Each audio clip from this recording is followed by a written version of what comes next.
everybody's really into it. Everybody gets really intense and like really like loud, and because you see like even with the big guys, they're just shaking, but just like you have to pull as hard as you can. Misty May Wilmarth is Alaska's biggest cheerleader, not just encouraging her teammates, but urging on all stick pull athletes. Try to get that sportsmanship. It's our biggest, that's the biggest award you can get is sportsmanship, so we try to go all out. Let's go, let's go, let's go! Misty May is the returning champ of this Dene Games event. Ready? Grip. She won 2 years ago as a juvenile Go. and is now competing in the junior class. It looks like I'm going against a lot of the same girls, so I'm a little excited, but at the same time, I'm sure they got just as much practice as I did. The stick pull represents the strength fishermen needed to live a subsistence lifestyle. For Misty May, it's a way to connect back to her Yupik ancestors. It brings me back into my culture. Before they could get towing, the crew had to do some trimming. The tracks are 5 feet across each, so that's 10 feet of track. We got to make sure our machine stays safe and doesn't get any trees in the tracks. If it destroys the tracks, then we won't be able to drive it back out. Refuge manager Doug Hill says an incident like this has a major impact on the environment. Not only did the tow company have to take out trees, the truck could also damage salmon rearing grounds in the creek.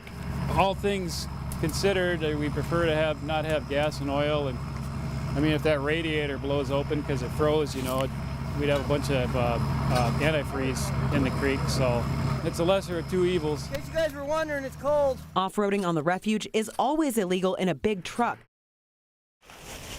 The low bush fruit can be hard to find at first. One time my mom came down from Barrow and she grew up here, and she said, I don't see the berries. I said, Mom, you just need to get your blueberry eyes on because they're everywhere. Come pick berries with me, Shami. Berry picking is a way of life Davita and her sister Francine Johnson have always known. This little berry bucket was mine when I was a child. But, you know, you pass it down and teach them the importance of what goes in it. The sisters grew up picking berries with their grandparents. Their grandmother would take them out with a 5-gallon bucket, and no one went home until it was full. And she'd say, okay, let's eat, and, you know, sit on the tundra and take a break and have our dried fish and seal oil, and then continue picking till we were full buckets. My grandfather said that the human race would not be here without the animals. Storytelling and seal skinning go hand in hand for Yari Walker. And I tell people, you won't find kangaroos in Barrow. In Florida, you will not find walruses. And where I come from in St. Lawrence Island, you will not find chicken. That's just the way the earth was made. At the Alaska Native Heritage Center, she tells the tale of the first Ute, the first human. Visitors learn the animals sacrificed themselves so people were able to survive. But you must treat us with respect. You can't take more than what you need. You must not waste, and you must share. Good afternoon. It is. It's a seal. Yari grew up on St. Lawrence Island.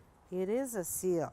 Seal skinning is a skill handed down from her elders. When I was 12 years old at camp, my mother allowed me to practice removing excess fat from the flippers.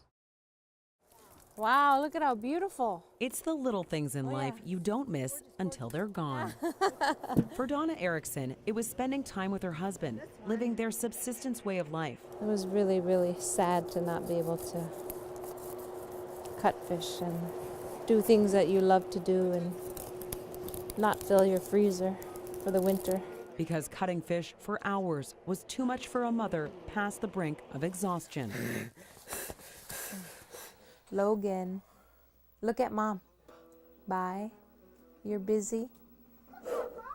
The Ericksons' youngest son, Logan, was diagnosed with severe autism when he was 2. At 16, he doesn't talk and still wears diapers. Now he spends most of his time in the comfort of his room, but it wasn't always like this. In a matter of a few seconds, if you turned away and kept him out of your eyesight, he would just disappear. We had to keep, someone always had to keep an eye on him. That's because his home is surrounded by water. Ocean on one side, the river on the other, and that's where Logan liked to go. When he bolted, the entire village of Unalakleet would get their four-wheelers, even their planes, and search the coast for him. There were close calls more than once. And he ran out onto the ice and fell into the ocean. And luckily for him, there were some boys playing football on the beach, and they immediately ran out, and one of them dived under and pulled him up. I mean, it was very terrifying. Oh, my tummy. A yellow lab named Juke changed all that. He's a service dog, also trained for search and rescue missions to find Logan. Donna had spent years with little sleep, fighting to stay awake to keep her son safe. But that became Juke's job. Having Juke come into his life really took away a lot of that storm going around him. Are you happy? He became Logan's classmate in school. For the first time, the family could go on a vacation, and Logan could finally sleep. Best friend. Logan and his favorite blanket and his best friend. They were inseparable. There's got to be hundreds of pictures of them like this. But even the best of friends can be torn apart. A little more than a year ago, Juke was diagnosed with hip dysplasia. He needed surgery and weeks of recovery time. Juke couldn't jump on the bed the way he used to, and Logan pushed him away. It's been kind of difficult for Juke because his whole life was taking care of Logan, and he would look at me with the saddest eyes and lay in the doorway of Logan's room and look longingly and wanting Logan to love him again. He's been such a good friend. There was never any shortage of love from the rest of the family, especially from their close friend, Iditarod musher Didi Genre.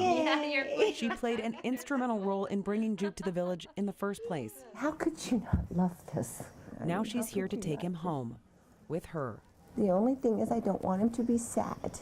What a relief. He did so much for us, and he worked so hard. Juke's health problems mean the sun has set on his time as a service dog. Logan, Juke's gonna go on an airplane. The day Donna's been dreading is here. I'm gonna say goodbye to Juke. He's gonna leave you. He's gonna go live with Didi. She fights back tears as long as she can. Donna doesn't want to see Juke go, but she knows it's for the best. Never thought a dog could make such a difference. Juke's final moments in Unalakleet. Your last walk down these stairs, Juke. The end of a major chapter in the Ericksons' lives. Come on, sweetie pie. His last time at their home.